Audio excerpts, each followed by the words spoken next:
S S Gaikwad या YouTube चॅनलवर आपले स्वागत आहे. आपण पोलीस भरती PYQ अभ्यास पाहत आहोत. विषय चालू आहे आपला संविधान. टॉपिक आहे आजचा मार्गदर्शक तत्वे. प्रश्न क्रमांक पहिला, मार्गदर्शक तत्वे हे कोणत्या देशाच्या राज्यघटनेवरून भारतीय राज्यघटनेत अंतर्भूत करण्यात आले आहेत? या प्रश्नाचं योग्य उत्तर आहे आयर्लंड. आयर्लंडच्या घटनेवरून आपण भारतीय राज्यघटनेमध्ये मार्गदर्शक तत्वे अंतर्भूत करण्यात आले आहेत. बाकीचे पर्याय चुकीचे आहेत.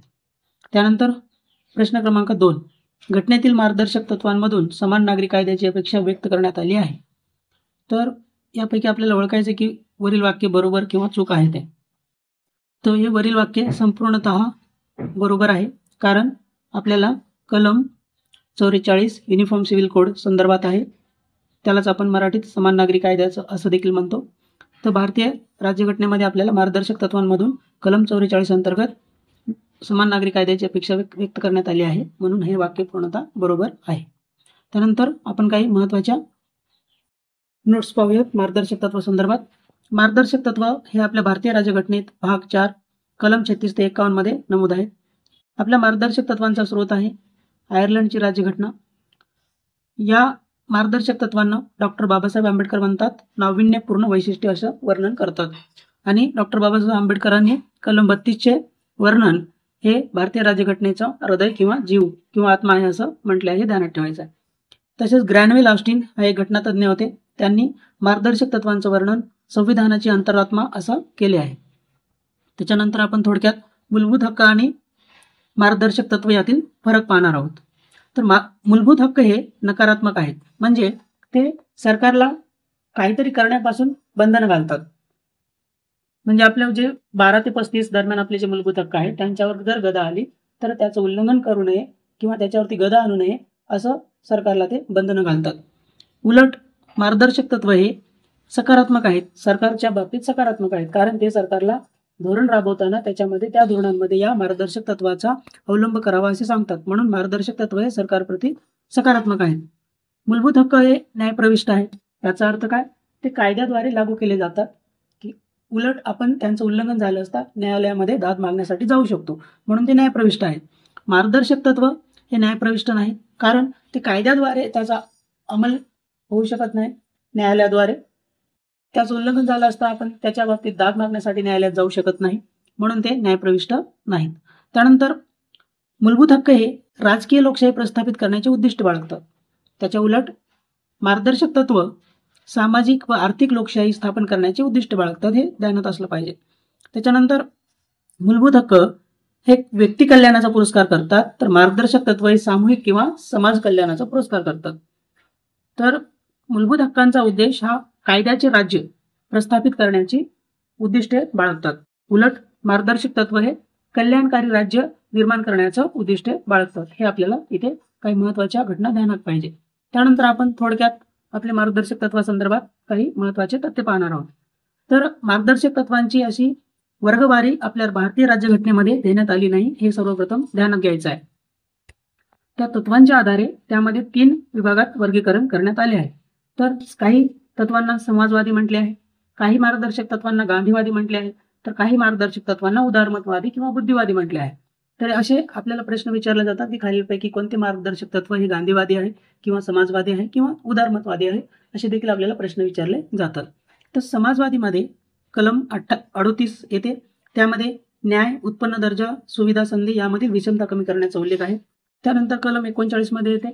त्याच्यामध्ये संपत्तीचे केंद्रीकरण होऊ नये असा त्यामध्ये उल्लेख आहे.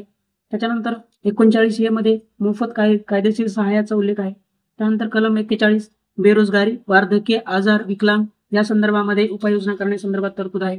त्यानंतर कलम 42 मध्ये प्रसूतीविषयक सहाय्याबद्दल आपल्याला तरतूद आहे.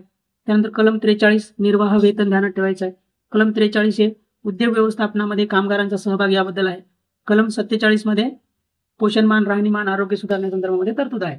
काही गांधीवादी मार्गदर्शक तत्वामध्ये येतं कलम 40 पंचायत राज, 43 कुटीर उद्योग, 43B सहकारी संस्था, 46 SC ST व इतर दुर्बल घटकांसंदर्भात त्यांना संरक्षण प्राप्त करण्यासंदर्भात, 47 कलम 47 अंतर्गत मादक पेय, अंमली पदार्थ या तत्वांचा संबंध गांधीवादी विचारसरणीच्या असं इथे म्हटले जाते. परंतु पुन्हा ध्यानात ठेवायचं आहे, असं कोणतंही वर्गीकरण राज्यघटनेमध्ये दिलेलं नाहीये मूळ राज्यघटनेत.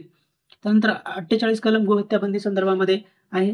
त्यानंतर उदारमतवादी या तत्वांच्या उल्लेख कलम 44 समान नागरी कायदा याचा उल्लेख आहे आपल्याला. तसंच कलम 45 6 वर्षापर्यंत बालकांची संगोपन व शिक्षणाची सोय करणे या संदर्भात आहे.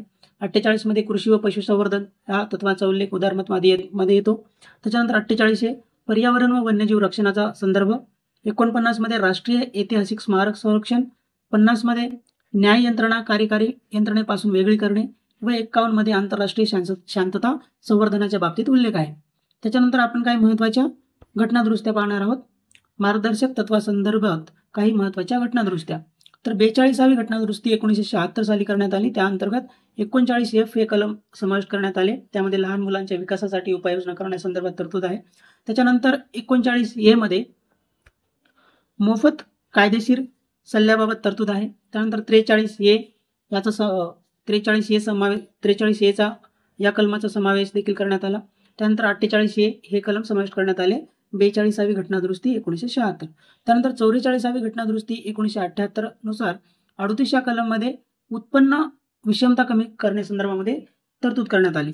त्यानंतर 86वी घटनादुरुस्ती 2002 नुसार कलम 45 मध्ये थोडा अर्थबदल करण्यात आला. त्यामध्ये असं म्हटलं गेलं की 6 वर्षाखालील बालकांचे संगोपन व शिक्षण करण्यासाठी सरकारांनी काय केलं पाहिजे, उपाययोजना केल्या पाहिजे.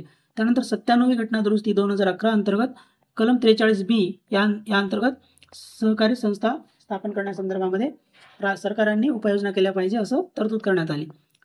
इथे हे पण ध्यानात ठेवायचं, 97वी घटनादुरुस्ती 2011 नुसार आपल्याला पार्ट 9B समाविष्ट करण्यात आला. त्यानंतर आपल्याला कलम 19 अंतर्गत आपल्याला सहकारी संस्था संघटना स्थापन करण्याचा मूलभूत हक्क प्राप्त झालेला आहे.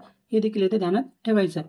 तर अशा प्रकारे आपण मार्गदर्शक तत्वासंदर्भामध्ये महत्त्वाचे तरतुदी बघितल्या. 1-2 प्रश्न जे विचारले होते पोलीस भरतीला तेही बघितले.